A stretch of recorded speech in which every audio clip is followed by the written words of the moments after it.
ہم ذاتیات پر اترتے ہیں، ذات پر اتر کر زیادتی کرتے ہیں، ذات پر۔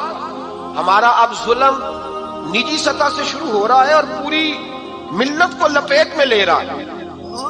پوری ملت چھوٹی چھوٹی زیادتیاں ہیں جو پورے معاشرے کو اپنی لپیٹ میں لیتی ہیں۔ میرے نبی کریم علیہ السلام نے جو دین ہمیں دیا ہے وہ خیر خواہی کا مذہب ہے، وہ بھلا کرنے کا مذہب ہے، وہ کام آنے کا مذہب ہے، وہ ظلم سے بچنے کا مذہب ہے۔ میرے نبی پاک نے فرمایا ظلم سے بچ جانا، قیامت کے اندھیروں میں جو بڑا اندھیرا ہوگا وہ ظلم ہوگا۔ اصلاح معاشرہ کانفرنس کا پہلا سبق میں نے عرض کیا کہ نظر کو، ذہن کو، سوچ کو پاک رکھیں، اور دوسرا زندگی میں کبھی زیادتی نہ کریں، کبھی بھی اپنے مخالف پر بھی کبھی شخصی، ذاتی اور نجی اعتراضات نہ کریں۔ یہ انسان کے اندر کا ظلم ہوتا ہے، ہمارے گھروں کے اندر سے ظلم جنم لینے لگا ہے۔ روز بہو پہ تیل چھڑکا جاتا ہے، روز کسی نہ کسی شہر سے، اپنے ہی گھر سے، اپنے ہی چراغ کو بند کرنے کی خبر نکلتی ہے۔ سڑکوں پہ، چوکوں پہ، چوراہوں میں غریب مسلے جاتے ہیں، جس کے ہاتھ جہاں تک پہنچتے ہیں وہ وہاں تک معاذ اللہ زیادتی کر گزرتا ہے۔ اگر قوم ظلم سے بچنے لگے، زیادتی سے بچنے لگے، تکلیف دینے سے بچنے لگے تو معاشرہ سنور جائے گا۔ میرے رسول کریم علیہ السلام نے اپنے غلاموں سے پوچھا تھا بتاؤ مفلس کون ہوتا ہے؟ کون ہے جس کے پاس کچھ نہیں ہوتا؟ صحابہ نے کہا یا رسول اللہ جس کے پاس پیسے نہ ہو۔ بخاری مسلم متفق علیہ حدیث ہے۔ نبی کریم نے فرمایا نہ بھائی، مفلس تو وہ ہوگا جو قیامت کے دن احد پہاڑ کے برابر نیکیاں لے کے آئے گا۔ یا رسول اللہ اتنی نیکیاں پھر بھی مفلس ہے، پھر بھی غریب ہے؟ تو نبی پاک نے فرمایا نیکیاں پہاڑ کے برابر ہیں پر اس نے چگلیاں بڑی کی ہیں، غیبتیں بڑی کی ہیں، مذاق بڑے اڑائے، اس نے لوگوں پر پھپتیاں بڑی کسی، تان و تشنی بڑے کیے، ظلم بڑے کیے، گالی بڑی کی، لوگوں کے بارے میں بری باتیں کی۔ اب رب کریم نے وہ ساری نیکیاں لوگوں میں بانٹ دی، مفلس ہو گیا، غریب ہو گیا۔ زیادتی نہیں کریں، ظلم نہ کریں، اپنی نجی زندگی سے لے کر گھر کے اندر سے لے کر اجتماعی زندگی تک زیادتی سے بچیں۔ میرے نبی کریم علیہ السلام نے اپنے غلاموں کو یہ درس دیا ہے، دیکھنا کبھی زیادتی نہ ہونے پائے، دیکھنا کہیں ظلم نہ ہونے پائے، دیکھنا کسی شخص کو تمہارے قول فعل سے، تمہارے مزاج سے تکلیف نہ پہنچے۔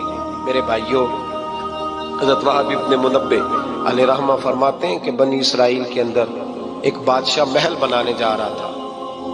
محل آج بھی جس آدمی کی سوسائٹی کے اندر 2-4 قلعے، 2-4 ایکڑ کسی غریب کے آ جائیں، وہ یا تو اسے دھمکاتا ہے یا بلیک میل کرتا ہے، کچھ نہ ہو سکے تو پھر قتل ہی کرا دیتا ہے معاذ اللہ۔ اور یہ خبریں عام ہمیں سننے، پڑھنے اور دیکھنے کو ملتی ہیں۔ بادشاہ محل بنانے جا رہا تھا، ایک غریب بی بی رہتی تھی، اس کی جھونپڑی بادشاہ کے محل کے نقشے میں آتی تھی۔ بادشاہ نے کہا بی بی منہ مانگی قیمت لے لو، خالی کر دو یہ مکان۔ بزرگوں کو اپنے جھونپڑیوں سے بڑی دلچسپی ہوتی ہے، بچے سوسائٹیوں میں چلے جاتے ہیں، ابا جی کہتے ہیں مجھے گاؤں میں رہنے دیں، میرا یہی دل لگتا ہے، مجھے اس گھر سے دلچسپی ہو گئی۔ اماں کہنے لگی بادشاہ میں یہاں بیاہ کے آئی تھی، خامد انتقال کر گیا، اولاد اللہ نے دی نہیں، میں پکا ہوا پھال ہوں، گر جاؤں گی تو تیرا ہی ہے، لیکن مجھے اس آشیانے میں رہنے دے، یہ گھونسلہ میں نے تنکا کر کے بنایا ہے، مجھے رہنے دے، نہ مجھے نکال۔ کہنے لگا میرا نقشہ خراب ہوتا ہے۔ بی بی سارا دن مکان میں بیٹھی رہتی کہ میری جھونپڑی ٹوٹ نہ جائے، ظالم کی نظر میں آ گئی ہے کہیں میرا یہ آرزوؤں کا محل چکنا چور نہ ہو جائے، سارا دن ڈیوٹی کرتی ہے۔ بادشاہ نے بھی 2-4 سپاہی کھڑے کر دیے، جب گھر سے نکلے تو بلڈوز کر دینا، مکان کو گرا دینا۔ وہ خاتون کتنی دن بندہ بیٹھ سکتا ہے؟ ایک دن سر شام گھر سے نکلی، 2-1 گھنٹے کے بعد واپس آئی تو مکان گر گیا تھا، دیوار بن گئی تھی۔ حضرت وہاب ابن منبہ فرماتے ہیں بس اس نے دعا کی تو رب کریم نے وہ شہر سارا تباہ کر دیا۔ اس بی بی نے 2 جملے کہے تو الٹ پلٹ دیا وہ سارا شہر۔ میرے نبی کریم علیہ السلام نے فرمایا جب مظلوم کے ہاتھ دعا کے لیے اٹھتے ہیں تو عرش کا مالک آسمان سے کہتا ہے کھول دے سارے دروازے، اس کے بیچ کوئی پردہ نہیں رہنا چاہیے، آنے دے، مظلوم ہے، اس پر ظلم ہوا ہے، ظلم ہوا ہے۔ لوگ کہتے ہیں میں بے چین رہتا ہوں صاحب، مولانا صاحب، پیر صاحب، وہ گھر کے ایک کونے سے چیخنے کی آواز آتی ہے، کوئی دم مل جائے، کوئی تعویذ ہو جائے، کچھ ایسا ہو جائے کہ بچت ہو جائے، کوئی ایسی پھونک لگ جائے کہ آرام آ جائے۔ تو میں کہتا ہوں بھائی